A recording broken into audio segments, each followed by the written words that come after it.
দক্ষিণ চীন সাগরে শুরু হয় এক শ্বাসরুদ্ধকর সামরিক নাটক। ক্ষমতার এই সংঘর্ষ মুহূর্তেই রূপ নেয় এক হাইস্টেক গেমে। আকাশে নজরদারি চলছিল এক গোয়েন্দা হেলিকপ্টারের, যার লক্ষ্য ছিল পানির গভীরে অদৃশ্য শত্রু। হঠাৎ ওই দৃশ্যে আসে চীনের আক্রমণাত্মক যুদ্ধযান। শুরু হয় কৌশল পাল্টা কৌশল আর আধুনিক প্রযুক্তির চূড়ান্ত প্রদর্শন। ফ্লেয়ার সতর্কতার রাডার লগ, ইলেকট্রনিক বিভ্রান্তি, সোনার সিগন্যাল প্রযুক্তির প্রতিটি স্তর ছিল যেন এক একটি মারাত্মক অস্ত্র। ভুলের কোনো সুযোগ ছিল না, কারণ সামান্য উত্তেজনায় রূপ নিতে পারত পূর্ণাঙ্গ যুদ্ধে। সব মিলিয়ে মুহূর্তগুলো হয়ে ওঠে অনিশ্চয়তা ভরা মুখোমুখি অবস্থান।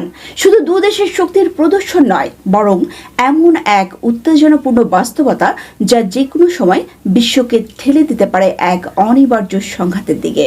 ইরান বিশ্ব রাজনীতির এমন এক নাম যাকে কেউ এড়িয়ে যেতে পারে না। মধ্যপ্রাচ্যে যখন ইরান নিয়ে টানাপোড়েন চলছে, ঠিক তখনই এশিয়ার অন্য এক প্রান্তে এমন একটা ঘটনা ঘটে গেল যেটা পুরো বিশ্বকে নতুন করে ভাবতে বাধ্য করছে। দক্ষিণ চীন সাগরের উপকূলে আমেরিকা আর চীনের মধ্যে এমন একটা মুখোমুখি অবস্থান তৈরি হয়েছিল যেটা একটু এদিক ওদিক হলে তৃতীয় বিশ্বযুদ্ধের সূচনা করতে পারত। একদিকে আমেরিকার অত্যাধুনিক গোয়েন্দা হেলিকপ্টার, অন্যদিকে চীনের ভয়ঙ্কর যুদ্ধবিমান এবং মাঝখানে পানির নিচে লুকিয়ে থাকা একটি সাবমেরিন। এই তিনের সমীকরণ এমন এক নাটকীয় পরিস্থিতি তৈরি করেছিল যেটা হলিউডের কোনো অ্যাকশন সিনেমাকেও হার মানায়। পুরো ঘটনাটি এতটাই উত্তেজনাপূর্ণ ছিল যে শেষ পর্যন্ত কি ঘটেছিল সেটা জানলে আপনি নিজেও হয়তো শিউরে উঠবেন। ঘড়িতে তখন দুপুর 2:30 বাজে। দক্ষিণ চীন সাগরের আকাশে হালকা মেঘের আনাগোনা, সমুদ্রের পানি ঢেউয়ের তালে দুলছে। এমন একটা শান্ত দুপুরে হঠাৎ করেই সেখানে হাজির হলো একটি আমেরিকান হেলিকপ্টার। বাইরে থেকে দেখলে এটাকে সাধারণ একটা হেলিকপ্টার মনে হবে, ধূসর রঙের গায়ে আমেরিকান নৌবাহিনীর চিহ্ন, কিন্তু আসল রহস্য লুকিয়েছিল এর পেটের ভেতরে। এই হেলিকপ্টারের নাম MH-60R রোমিও। এটা শুধু আকাশে উড়ে বেড়ানোর জন্য তৈরি হয়নি, এর আসল কাজ হলো সমুদ্রের গভীরে লুকিয়ে থাকা সাবমেরিন খুঁজে বের করা। পানির নিচে যত চুপচাপই থাকুক না কেন, এই সাবমেরিন হেলিকপ্টারের সেন্সর থেকে পালাতে পারে না। আর সেদিন এই দানবীয় যন্ত্রটি ব্যস্ত ছিল চীনের একটি অত্যন্ত গোপন সাবমেরিনের খোঁজখবর নিতে। চীনের টাইপ 039 সাবমেরিনটি তখন টানা 48 ঘন্টা ধরে পানির নিচে লুকিয়েছিল। এই সাবমেরিনটি ডিজেল চালিত। ডিজেল সাবমেরিনের একটা বড় সমস্যা হলো এগুলোর ব্যাটারি একটা সময় পর ফুরিয়ে যায়, তখন বাধ্য হয়ে পানির উপরে উঠে আসতে হয় ব্যাটারি চার্জ করার জন্য। এই মুহূর্তটাই সবচেয়ে বিপজ্জনক, কারণ তখন সাবমেরিনটি শত্রুর চোখে পড়ে যেতে পারে। আমেরিকা ঠিক এই সুযোগটাই খুঁজছিল। রোমিও হেলিকপ্টারটি তার বিশেষ সেন্সর পানিতে নামিয়ে সাবমেরিনটিকে একেবারে নিখুঁতভাবে ট্র্যাক করেছিল। প্রতিটা নড়াচড়া, প্রতিটা শব্দ সব ধরা পড়েছিল আমেরিকান সেন্সরে। এদিকে বেইজিংয়ের চীনা সামরিক কর্মকর্তারা হঠাৎ করে টের পেয়ে গেলেন যে তাদের গোপন সাবমেরিনটি আসলে মোটেও নিরাপদ নয়। একটি আমেরিকান হেলিকপ্টার তাদের সাবমেরিনের ঠিক মাথার উপরে ঘুরে বেড়াচ্ছে। এই খবরটা যখন উপরে পৌঁছালো, তখন তড়িঘড়ি করে নির্দেশ গেল কাছের শিয়ামেন ঘাঁটিতে। সেখান থেকে মাত্র 28 মিনিটের উড়ানের দূরত্বে অপেক্ষা করছিল চীনের সবচেয়ে আধুনিক অ্যাটাক হেলিকপ্টার Z-10। এটি চীনের গর্ব। দেখতে অনেকটা আমেরিকান অ্যাপাচির মতো হলেও এর ভেতরে যন্ত্রপাতি অনেকটাই রাশিয়ান প্রযুক্তিতে তৈরি। এই হেলিকপ্টারটির ক্ষমতা চীন সবসময় গোপনীয়তা বজায় রাখে। কেউ জানে না আসলে এর পেটে কি কি মারণাস্ত্র লুকানো আছে। নির্দেশ ছিল একটাই, যাও দেখো কি হচ্ছে আর প্রয়োজনে ব্যবস্থা নাও। আমেরিকান হেলিকপ্টারের রেডিওতে হঠাৎ একটা কর্কশ আওয়াজ ভেসে এলো, বিদেশি সামরিক বিমান, তুমি চীনের জলসীমার দিকে এগিয়ে আসছো, এখনই দিক পাল্টাও। কণ্ঠস্বরে স্পষ্ট রাগ আর হুমকির সুর। কিন্তু আমেরিকান পাইলট এই হুমকিতে একটুও বিচলিত হলেন না, কারণ তিনি খুব ভালো করে জানতেন তারা চীনের জলসীমার ধারের কাছেও নেই।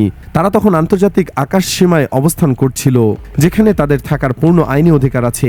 চীনের জলসীমা থেকে তারা ছিলেন 50 নটিক্যাল মাইল দূরে। চীনা Z-10 পাইলট বুঝলেন শুধু রেডিওতে চিৎকার করে কাজ হবে না। তিনি সিদ্ধান্ত নিলেন আরও কাছে গিয়ে পরিস্থিতি দেখবেন।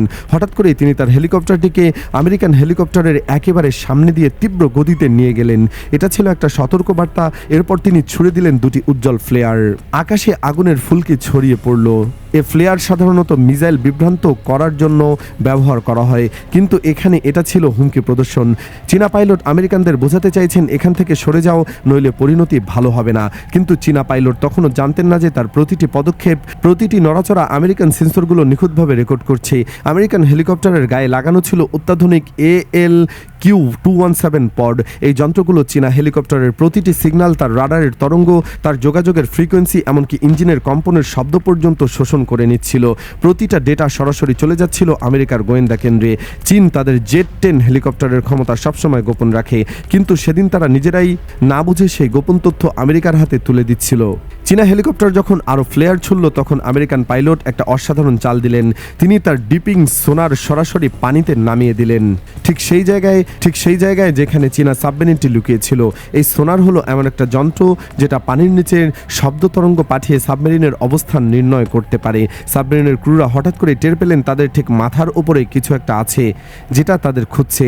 আতঙ্কে তারা দ্রুত সাবমেরিনটিকে আরও গভীরে নিয়ে যাওয়ার চেষ্টা করলো, কিন্তু এত তাড়াহুড়ো করে গভীরে যাওয়ার সময় একটা বড় ভুল হয়ে গেল। পানিতে বিশাল শব্দের ঢেউ ছড়িয়ে পড়ল। নৌবাহিনীর নিয়ম হলো সাবমেরিন যত কম শব্দ করবে তত নিরাপদ থাকবে, কিন্তু এই ভুলের কারণে তারা নিজেদের অবস্থান আরও স্পষ্ট করে দিল। প্রায় 8 মিনিট এই ইঁদুরবিলার খেলা চলার পর চীনা জেট 10 পাইলট অবশেষে তার রাডার দিয়ে আমেরিকান হেলিকপ্টারকে লক করতে সক্ষম হলেন। লক মানে হলো মিসাইল ছোড়ার জন্য প্রস্তুত। এটা যুদ্ধের ভাষায় অত্যন্ত আগ্রাসী একটা পদক্ষেপ। ঠিক তখনই আমেরিকান হেলিকপ্টারের LQ-217 জ্যামিং সিস্টেম চালু হলো। এই যন্ত্রটি শত্রুর রাডারকে বিভ্রান্ত করতে সক্ষম। চালু হওয়ার সঙ্গে সঙ্গে চীনা পাইলটের স্ক্রিনে অদ্ভুত সব দৃশ্য দেখা দিতে লাগলো। তিনি দেখতে পেলেন একাধিক হেলিকপ্টার, কোনোটা উপরে, কোনোটা উল্টো দিকে যাচ্ছে, কোনোটা হঠাৎ গায়েব হয়ে যাচ্ছে। এমনকি একটা হেলিকপ্টার দেখা যাচ্ছে যেটা যেন তার নিজের ককপিটের ভেতরেই। পুরো স্ক্রিন জুড়ে বিভ্রান্তি, কোনটা আসল কোনটা নকল বোঝার উপায় নেই। কিন্তু আমেরিকান পাইলটরা জানতেন না যে তাদের মাথার প্রায় 3000 মিটার উপরে চীনের আরেকটি যন্ত্র ঘুরে বেড়াচ্ছে।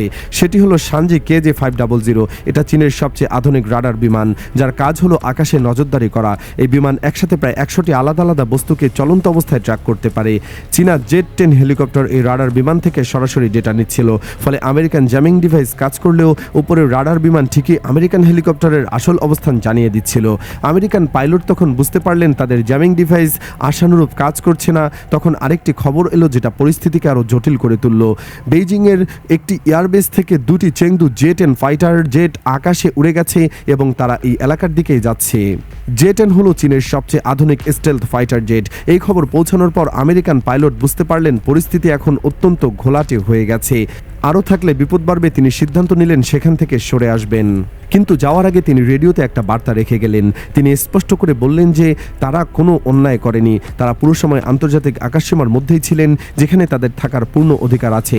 এরপর তিনি তার হেলিকপ্টার ঘুরিয়ে চলে এলেন। এই সিদ্ধান্তটি দুই দেশের জন্যই মঙ্গলজনক ছিল, কারণ পরিস্থিতি যেদিকে যাচ্ছিল তাতে একটু ভুল হলেই গুলি বিনিময় শুরু হয়ে যেত। আর দুই পারমাণবিক শক্তিধর দেশের মধ্যে সরাসরি সংঘাত মানে পুরো বিশ্বের জন্য বিপর্যয়। এই ঘটনা প্রমাণ করে দিল যে দক্ষিণ চীন সাগরে উত্তেজনা দিন দিন বাড়ছে। আমেরিকা এবং চীন দুই দেশে এই অঞ্চলে নিজেদের আধিপত্য বিস্তার করতে চায়, আর এই প্রতিযোগিতায় কে কতটা উন্নত প্রযুক্তির অধিকারী হবে সেটা দিয়েই শক্তি পরিমাপ হচ্ছে। সেদিনের ঘটনায় আমেরিকা চীনের জেট 10 হেলিকপ্টারের অনেক গোপন তথ্য হাতিয়ে নিয়েছে। আবারও চীন দেখিয়ে দিয়েছে তাদের নজরদারি ব্যবস্থা কতটা শক্তিশালী। এই শক্তি প্রদর্শনের খেলা চলতেই থাকবে, কিন্তু প্রশ্ন হলো কতদিন এভাবে চলবে, কবে একটা ভুল সিদ্ধান্ত পুরো পরিস্থিতিকে যুদ্ধের দিকে ঠেলে দেবে। এই উত্তর কারো কাছেই নেই।